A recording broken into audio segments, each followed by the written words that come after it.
Hello friends, welcome to glad education.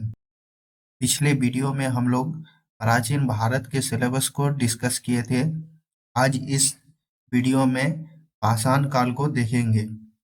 उससे पहले थोड़ा बेसिक समझ लेते हैं। स्रोत के आधार पर इतिहास को तीन भागों में बांटा गया है। पहला है प्रागैतिहासिक काल, फिर है आधे ऐतिहासिक काल, तीसरा है ऐतिहासिक काल। प्रागैतिहासिक काल किसे कहा जाता है? इस काल में लिखित साक्ष्य नहीं है। और आधे ऐतिहासिक काल लिखित साक्ष्य है पर पढ़ा नहीं जा सका है। और ऐतिहासिक काल उस काल को कहते हैं जिसमें लिखित साक्ष्य उपलब्ध है और पढ़ा भी जा सकता है। तो प्रागैतिहासिक काल का एग्जाम्पल क्या है? पाषाण काल। और आधे ऐतिहासिक काल का एग्जाम्पल है हड़प्पा सभ्यता।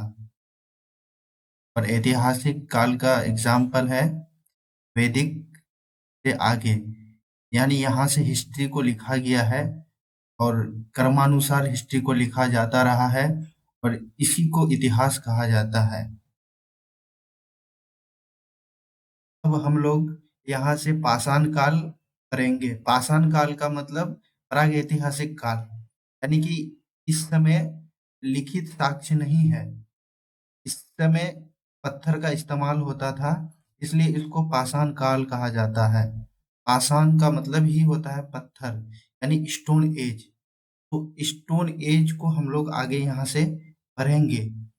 तो इसका आधार क्या क्या, किस आधार पे हम लोग पढ़ेंगे? पहले तो इसका काल देखेंगे, फिर इसका चरण देखेंगे, फिर इसका लक्षण क्या क्या था, लक्षण देखेंगे। उस समय क्या औजार इस्तेमाल होता था, औजार देखेंगे। महत्वपूर्ण स्थल कहाँ कहाँ मिले हैं, इसको देखेंगे। फिर उस समय क्या खोज हुआ था, इस खोज को देखेंगे। पाषाण काल को भी तीन भागों में बांटा गया है। एक है पूरा पाषाण काल, एक है मध्य पाषाण काल, एक है नवपाषाण काल। तो पूरा पाषाण काल का समय क्या था? इसका समय था 25 लाख ईस्वी पूर्व से 10,000 ईस्वी पूर्व। फिर मध्य पाषाण काल का समय था 10,000 ईस्वी पूर्व से 4,000 ईस्वी पूर्व। और नवपाषाण काल का समय था 10,000 ईस्वी पूर्व से 1,000 ईस्वी पूर्व।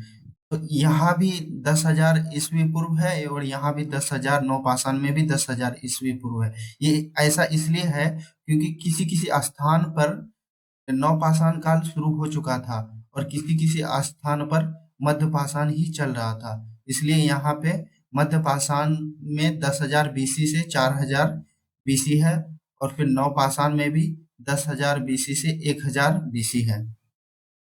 आई होप यहाँ पे आप लोग समझ गए होंगे। फिर पूरा पाषाण काल का भी कुछ चरण है। उसमें पूर्व पूरा पाषाण काल है, मध्य पूरा पाषाण काल है, उच्च पूरा पाषाण काल है।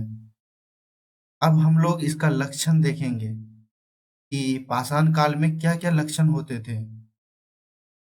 तो इसका लक्षण हम लोग देख लेते हैं।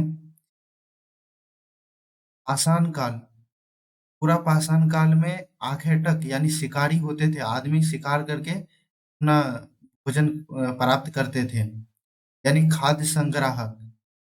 और यहाँ पे कृषि नहीं होता था, पशुपालन भी नहीं होता था पूरा पाषाण काल में। लेकिन मध्य पाषाण काल में पशुपालन की शुरुआत सिर्फ कुत्ता से होता है। और मध्य पाषाण काल के लोग भी आखेटक यानी खाद्य संग्राहक ही थे। लेकिन नवपाषाण आते आते यहाँ पे लोग कृषि करना शुरू कर देते हैं, पशुपालन की शुरुआत हो जाती है यहाँ पे, और समाज अस्थायी हो जाता है, यानी निवास प्रारंभ कर देते हैं। लोग एक स्थान पे रह के ही मतलब अपना रोजगार प्राप्त करना शुरू कर देते हैं। फिर पाषाण काल के लोगों का औजार क्या क्या था? पूरा पाषाण काल के लोग क्वार्टजाइट, सल्क ब्लेड का इस्तेमाल करते थे। मध्य पाषाण काल के लोग माइक्रोलिथ अर्थात सूक्ष्म पत्थर का इस्तेमाल करते थे। नवपाषाण काल के लोग सलेट से बने थे।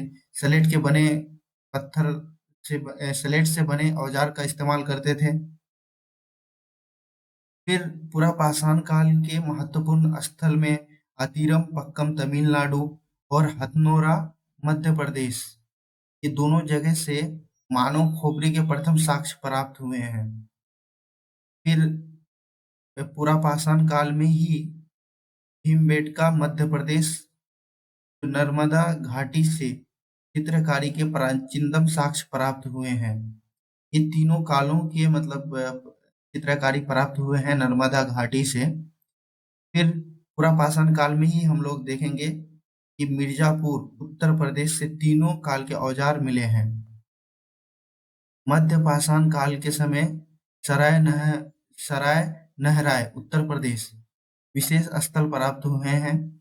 पागौर राजस्थान, आजमगढ़ मध्य प्रदेश पशुपालन के प्रमाण मिले हैं, सबसे पहले मिले हैं। फिर नवपाषाण काल में देखेंगे हम लोग गुफा कराल जो जम्मू कश्मीर में है, नवपाषाण कालीन अवशेष मिले हैं। और एक महत्वपूर्ण है चिरांद सारण में है, यहाँ पे मृत भांड तथा हड्डी पत्थर से बने औजार मिले हैं। और एक यहाँ पे और महत्वपूर्ण है, ये काफी एग्जाम में पूछा भी गया है कि चावल का प्रथम प्रमाण कहाँ पे मिला है, तो ये कोल्डी हवा उत्तर प्रदेश में मिला है। चावल का पहला प्रमाण मिला है। फिर अभी और कुछ बाकी है उसको देख लेते हैं। महत्वपूर्ण स्थलों में चौपानी मांडो उत्तर प्रदेश, यहाँ पे मृत भांड यानी मिट्टी के बर्तन का प्राचीनतम साक्ष्य मिला है। चौपानी मांडो से मृत भांड मिला है, यानी मिट्टी के बर्तन का प्रमाण मिला है। और ये मध्य पाषाण काल का है। और नवपाषाण काल में और एक महत्वपूर्ण है, इसको भी याद रखेंगे, कुर्ज होम जम्मू कश्मीर में है। यहाँ पे गर्तवास यानी गड्ढे में आदमी निवास करते थे और कब्र में मालिक के साथ कुत्ता भी मिला है। तो ये नवपाषाण काल के एग्जाम्पल हैं, ये काफी महत्वपूर्ण है, इसको देखेंगे।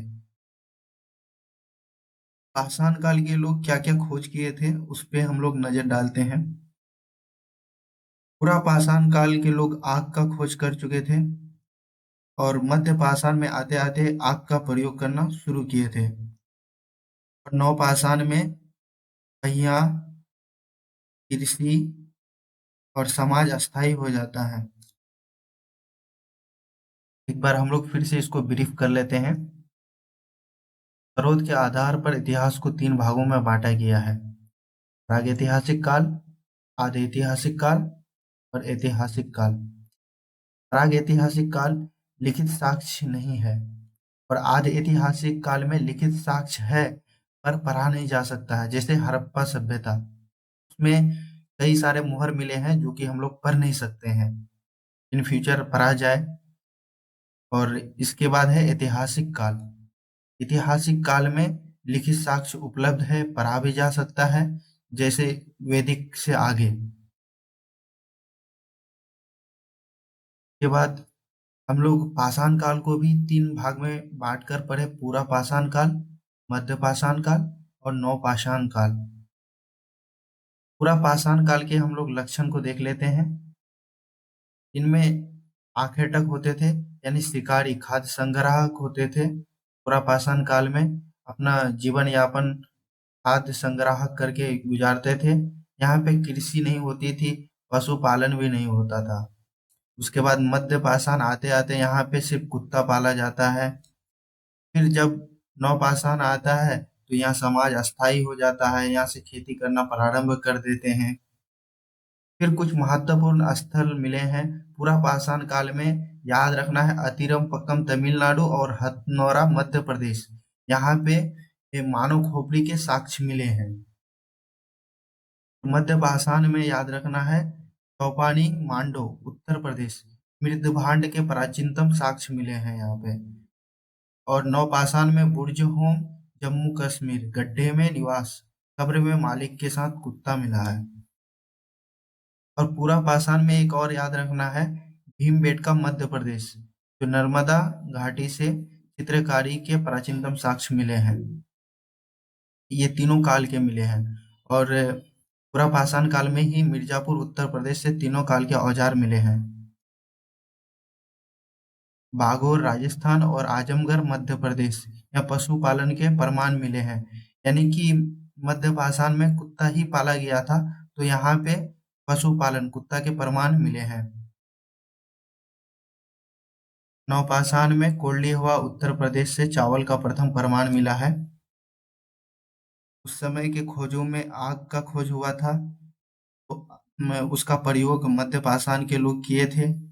फिर नवपाषाण में पहिया, कृषि और समाज अस्थायी हो गया था। इसी के साथ वीडियो का अंत करते हैं। दोस्तों, यदि ये वीडियो आप लोगों को पसंद आया तो चैनल को सब्सक्राइब कर दीजिए, वीडियो को लाइक कर दीजिए और वीडियो को अपने दोस्तों में शेयर भी कर दीजिए। वीडियो देखने के लिए धन्यवाद।